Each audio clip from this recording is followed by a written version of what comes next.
Now on Central Illinois Newsday, a new grant being offered by the governor. What it could mean for small businesses and organizations across the state. Then new gadgets are coming from some big name companies. The new tech you can expect from them. Also in the kitchen, Chef Mark is cooking up a delicious dessert for you to try at home. Central Illinois Newsday on WMVD starts now.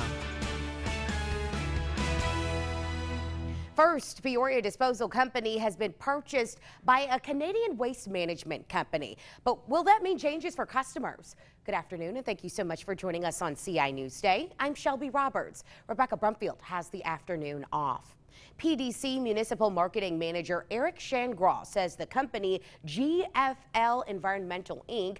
bought PDC's landfills, transfer stations, as well as the hauling services. At this time, PDC Labs has not been sold.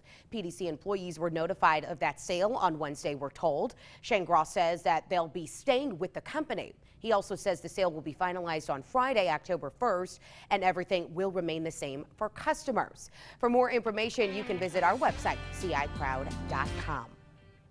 A new report from the Bureau of Labor Statistics breaks down how the workforce could change in the coming decade. Jobs in office and administrative support, sales and retail, and production are expected to see the biggest declines. Retail alone is forecast to lose an estimated 500,000 jobs.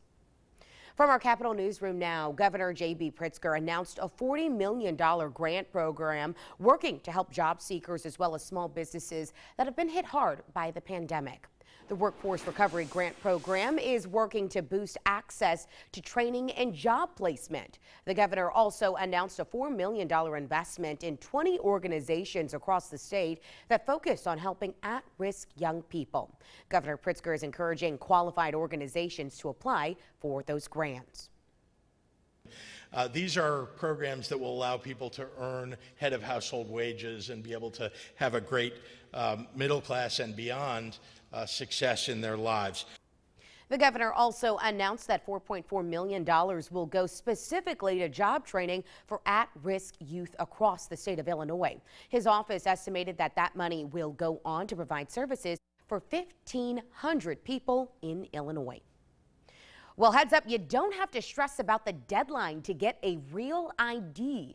The Department of Homeland Security has pushed back the deadline to May of 2023 because of the pandemic. The original deadline for Illinois residents was October 1st.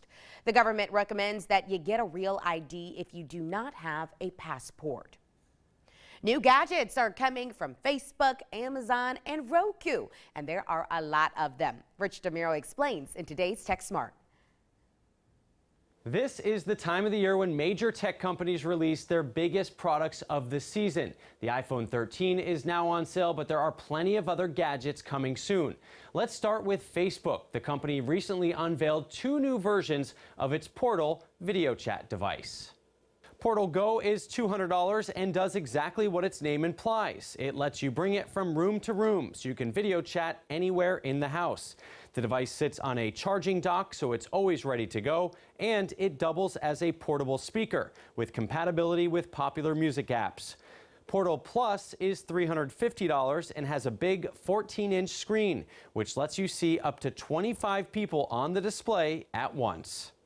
Roku has new streaming sticks that the company says have better Wi-Fi connections built in. The Roku Streaming Stick 4K is $50. The 4K Plus is $70. It adds a rechargeable, hands-free voice remote. You can say, "Hey Roku, find my remote" when it's lost.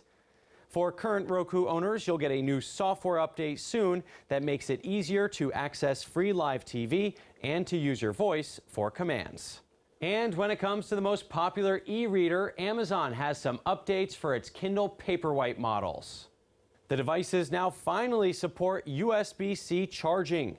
The Kindle Paperwhite has a bigger screen and faster page turns and longer battery life. It can now go up to 10 weeks between charges. It's also waterproof and sells for $140. Step up to the Signature Edition to add wireless charging, more storage, and a sensor that automatically adjusts the backlight. A new Kids Paperwhite Kindle comes with a year of free access to thousands of books, a 2-year worry-free guarantee, and a kid-friendly case. It sells for $160. I love reading books on my Kindle, but here's a pro tip. Download a free app called Libby. It lets you check out free ebooks from your local library, and you can read them right on your Kindle. All right, I've got links to that app and everything I mentioned here on my website. Just go to richontech.tv, and I have not forgotten about the iPhone 13. I'm currently testing it. I'll have my full review very soon. I'm Rich DeMuro, and you are Tech Smart. Well, the European Union wants to simplify our digital lives. It's calling for one single phone charging standard rather than the confusing collection of cords, which many of us now know about. European regulators are calling for the smartphone industry to embrace the USB-C standard for all phones, regardless of the manufacturer. This mostly affects Apple products, which have their own charging systems. Apple says that could stifle innovation. In Illinois, a new clean energy bill is pushing the state away from coal and natural gas to renewable energy. And Central Illinois companies that sell solar panels are doing their part to help. WMBD's Sheridan Hurtig has that story. 54,501 homes across Illinois have solar panels, according to the Solar Energy Industries Association.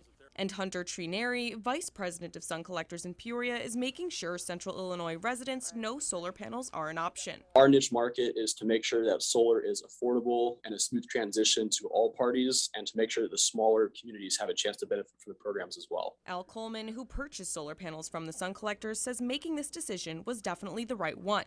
Coleman says with the federal tax rebate and solar renewable energy, installing solar panels onto your home lowers costs in the long run. Part of the reason for making the purchase was with the large rebates. That was going to end up giving us about 2/3 of the purchase price back. Despite COVID-19, Sun Collectors managed to stay afloat while reducing costs for homeowners. In the middle of a pandemic, it truly felt amazing because we were able to help people lower bills in a really troubling time, while also able to employ, multiple people and keep them having work throughout the entire COVID time.